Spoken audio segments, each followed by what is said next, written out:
আজ মাধ্যমিক শিক্ষার্থী বন্ধুদের জন্য নিয়ে এসেছি গুরুত্বপূর্ণ পর্ষদের আপডেট। যারা 2025 সালে মাধ্যমিক পরীক্ষা দিচ্ছে তাদের জন্য গুরুত্বপূর্ণ আজকের এই আপডেট। তোমরা অবশ্যই জানবে যে মাধ্যমিকের প্রশ্নপত্রে বড়সড় পরিবর্তন হতে চলেছে 2025 সালের। যারা মাধ্যমিক পরীক্ষা দিচ্ছে 2025 সালের ফেব্রুয়ারি মাসের 10 তারিখ থেকে কিন্তু তোমাদের মাধ্যমিক পরীক্ষা শুরু হচ্ছে। তাই এবার মাধ্যমিক পরীক্ষায় পর্ষদ নিয়ে আসতে চলেছে নতুন ধরনের বড়সড় পরিবর্তন। প্রশ্নপত্রে থাকবে বিশেষ নম্বর।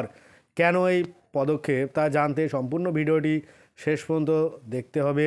যদি তোমরা স্কিপ করে যাও তাহলে কিন্তু মূল আলোচনা থেকে এড়িয়ে যাবে, তাহলে সঠিক তথ্য তোমরা কিন্তু এখান থেকে পাবে না। সেই জন্য সম্পূর্ণ ভিডিওটি ধীর স্থিরভাবে তোমরা দেখতে থাকো। আর মাত্র কিছুদিনের অপেক্ষা, তারপরেই শুরু হতে চলেছে পশ্চিমবঙ্গ রাজ্যের মাধ্যমিক পরীক্ষা। পশ্চিমবঙ্গ মধ্যশিক্ষা পর্ষদের পক্ষ থেকে বহুদিন আগেই ঘোষণা করা হয়েছে 2025 সালের মাধ্যমিক পরীক্ষার তারিখ। এই ঘোষণা অনুসারে 2025 সালের ফেব্রুয়ারি মাসের 10 তারিখ থেকে 22 তারিখ পর্যন্ত চলবে এবছরের মাধ্যমিক পরীক্ষা। কিন্তু এবছরের পরীক্ষায় যাতে কোনো রকম অরাজকতার সৃষ্টি না হয় তার জন্য পরিবর্তন আসতে চলেছে এই পরীক্ষার প্রশ্নপত্রে। আগামী মাস থেকেই শুরু হয়ে যাচ্ছে পশ্চিমবঙ্গ রাজ্যের মাধ্যমিক পরীক্ষা। ছাত্রছাত্রীদের জীবনের প্রথম বড় পরীক্ষা হিসাবে গণ্য করা হয় মাধ্যমিক পরীক্ষাকেই। কিন্তু বিগত কয়েক বছর ধরে বিভিন্ন ধরনের অসাধু ব্যক্তির কারণে গোলযোগ তৈরি হচ্ছে মাধ্যমিক পরীক্ষায়, যার জন্য সমস্যার মুখে পড়তে হচ্ছে ছাত্রছাত্রী থেকে শিক্ষক শিক্ষিকা সকলকেই। এই কারণে এবার মধ্যশিক্ষা পর্ষদের পক্ষ থেকে কড়া পদক্ষেপ নেওয়া হলো।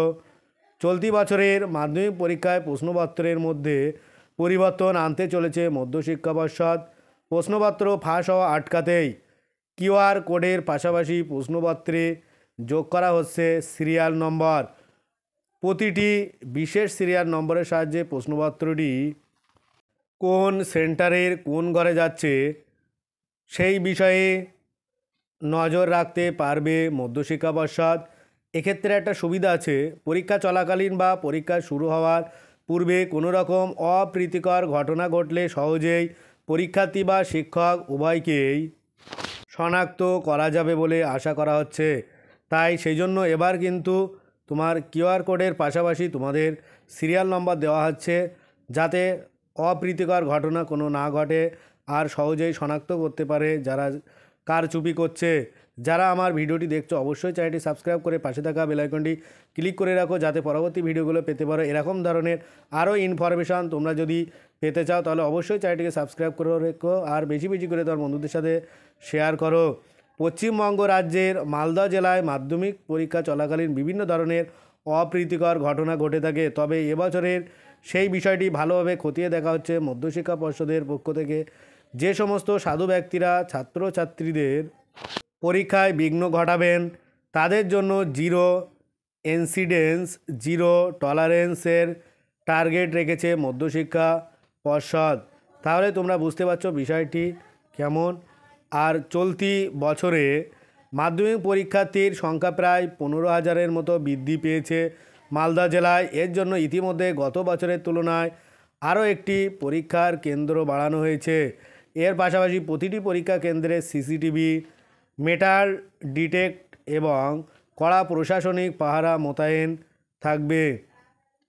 জেলায় সুষ্ঠুভাবে পরীক্ষা পরিচালনা করার জন্য ইতিমধ্যে মধ্যশিক্ষা পর্ষদের সভাপতি রামানুজ গঙ্গোপাধ্যায় জোড়া বৈঠক আয়োজন করেছিলেন। এদিন তিনি ছাত্রছাত্রী সহ অভিভাবকদেরও কোনো ধরনের ডিভাইস বা ইনস্ট্রুমেন্টের সাথে পরীক্ষার হলে পাঠানোর নিষেধাজ্ঞা জারি করেছেন।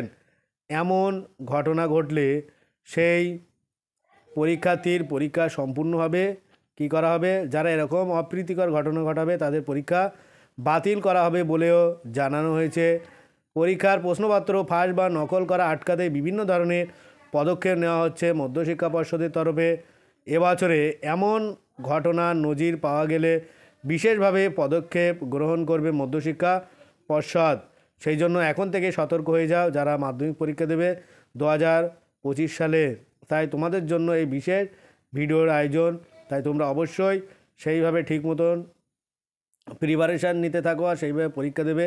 তোমরা কোনো রকম কারচুপি করার বা কোনো রকম জালিয়াতি করার যদি ফাঁদে পড়ো তাহলে কিন্তু তোমাদের একটা বছর নষ্ট হয়ে যাবে। তাই তোমরা তোমাদের সাধ্য মতন পড়াশুনো করে পরীক্ষা দিতে যাও। আজ ভিডিওটা এই পর্যন্ত। পরের ভিডিও পেতে চ্যানেলটা অবশ্যই সাবস্ক্রাইব করো আর পাশে থাকা বেল আইকনটি ক্লিক করো। সকলে ভালো থাকো, সুস্থ থাকো আর ভিডিওটি শেষ পর্যন্ত দেখার জন্য সবাইকে অনেক অনেক অভিনন্দন।